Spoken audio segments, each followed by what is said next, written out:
दूसरी शादी। आदि की शादी के लिए उसके मम्मी पापा रिया के घर जाते हैं। अरे कैसे कर दे शादी भाई साहब, आपका बेटा तो अभी कुछ करता ही नहीं है। सुना है आगे पढ़ाई करने के लिए शहर भी जा रहा है। तभी तो भाई साहब हम चाहते हैं कि शहर जाने से पहले इसकी शादी कर दे। और कमाने का क्या है, हर कोई तो पढ़ लिख कर कमाता ही है। हाँ हाँ, और गांव का सबसे बड़ा मकान और समृद्ध परिवार से है आदि। मुझे तो समझ में ही नहीं आता, इतनी जल्दी शादी। रिया भी अभी पढ़ रही है, इतनी अच्छी है वो पढ़ाई लिखाई में, कैसे शादी कर दूं? आप लोग थोड़ा समय दे। आदि के माता पिता घर चले जाते हैं, जहां आदि के पिता कहते हैं, अरे भाग्यवान, मुझे तो समझ ही नहीं आ रहा कि तू क्यों इतनी जल्दी आदि की शादी करवाना चाहती है। पढ़ लिख कर कमाई धमाई करने लायक हो जाए तो फिर कर देना शादी। अरे आप चुप रहिए। रिया जैसी लड़कियों के लिए शादी के रिश्तों की कमी है क्या? इतनी सुंदर, संस्कारी, पढ़ी लिखी और अच्छी परवरिश वाली लड़की है वो। मैं तो छोड़ ही नहीं सकती ये रिश्ता किसी भी कीमत में। बता दे रही हूँ, रिया की शादी आदि से ना कराई ना तो मैं जहर खाकर जान दे दूंगी। पूरे गांव में नाम है उन लोगों का, नौकर चाकर कितने लगे हैं उनके घर में। अरे मेरी बेटी तो राज करेगी, राज। और इस तरह ना चाहते हुए भी रिया की शादी आदि से हो जाती है। अरे बेटी, ये ले तेरी किताबें, पढ़ाई बिल्कुल ना छोड़ना। तू तो मेरी गर्व करने वाली बहू है, बड़ा नाम है तेरा गांव में। हाँ, आखिर पसंद किसने किया है रिया को आदि के लिए? आदि को गांव की रिया इतनी पसंद नहीं होती है। अरे यार, तू तो बड़ा लक्की निकला, रिया जैसी लड़की से तेरी शादी हो गई। अरे लक्की की क्या बात है, वो भी तो मेरे जैसे लड़के की बीवी बनकर किस्मत वाली बनी है ना। अरे अब तो तू रह नहीं दे, ना तो तू कमाता है ना ही पढ़ने में अच्छा है। क्या है तुझमें? बस पैसा, और वो भी बाप का। आदि को दोस्तों की बात पर बहुत गुस्सा आता है। पिताजी, मैं शहर जाना चाहता हूँ आगे की पढ़ाई के लिए। अरे बेटा, लेकिन यहाँ की पढ़ाई तो पहले पूरी हो जाए। नहीं नहीं, अब मैं किसी भी हालत में शहर में ही रहकर पढ़ाई करूंगा। रिया को आदि का ये व्यवहार अजीब लगता है कि अचानक नई शादी के बाद आदि ऐसा क्यों बोल रहा है। खैर, आदि पढ़ाई के लिए शहर चला जाता है और रिया गांव में रहकर सास ससुर की सेवा करती और बचे वक्त में पढ़ाई। अरे देखो, दामाद जी तो शहर चले गए, हमारी बेटी बेचारी अकेली रह गई। उसे कुछ दिनों के लिए यहीं बुला लाओ ना।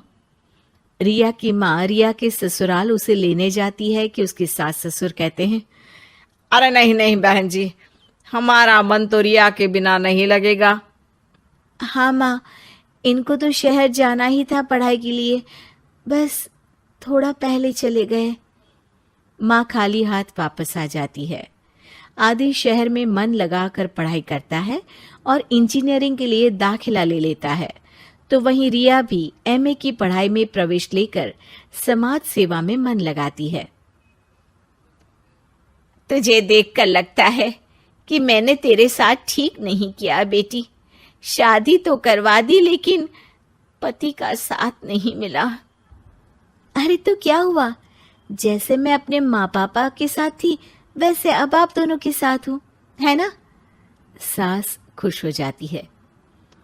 अरे सुनो, बहू आदि लौट रहा है शहर से, वो कल आ जाएगा, तुम लोग तैयारी कर लो। रिया ये सुनकर खुश हो जाती है। वो सोच लेती है कि अब वो कुछ दिनों तक आदि के साथ क्वालिटी टाइम बिताएगी। लेकिन जब आदि घर आता है तो उसके साथ होती है एक शहर की लड़की जो जींस और टॉप में होती है। ये मेरी दोस्त है, मेरे साथ रहेगी। आदि उसे अपने मम्मी पापा से मिलवाता है लेकिन रिया से नहीं। रिया सबके लिए खाना लगाती है। अरे ये नौकरानी कितनी सुंदर है, खाना भी अच्छा बनाया है। अरे नहीं नहीं, ये नौकरानी नहीं, मेरी बहू यानी आदि की बीवी है। ये सुनकर लड़की शांत हो जाती है और आदि की तरफ देखने लगती है, फिर वहां से चली जाती है। अरे माँ, क्या जरूरत थी घर की कहानी बताने की? देखा, अब वो बुरा मान गई ना।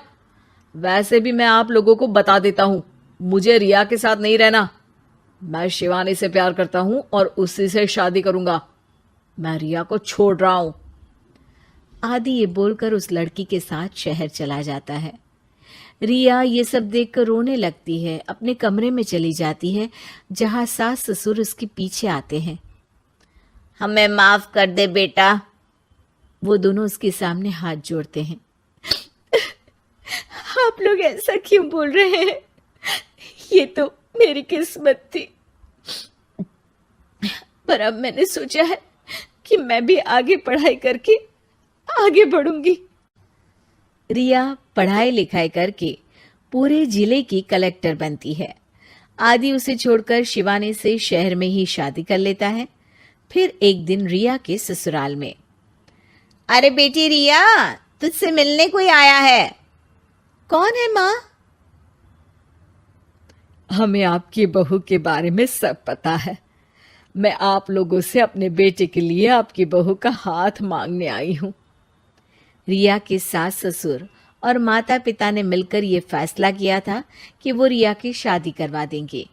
पूरे जिले में नाम कमा चुकी रिया की शादी उससे भी बड़े ओहदे के सिट से हो रही होती है कि शादी वाले दिन आदि भी वहां आ जाता है। अरे माँ, ये क्या हो रहा है? तेरी हिम्मत कैसे हुई घर में घुसने की? पूरे गांव में हम लोगों की नाक कटा अकेला छोड़ गया था एक लड़की के लिए, अब क्या लेने आया है? माँ, वो लड़की ठीक नहीं निकली। उसने मुझे धोखा दे दिया माँ। मैं रिया की कीमत समझ चुका हूँ। अरे इतने बड़े जिले की कलेक्टर है वो।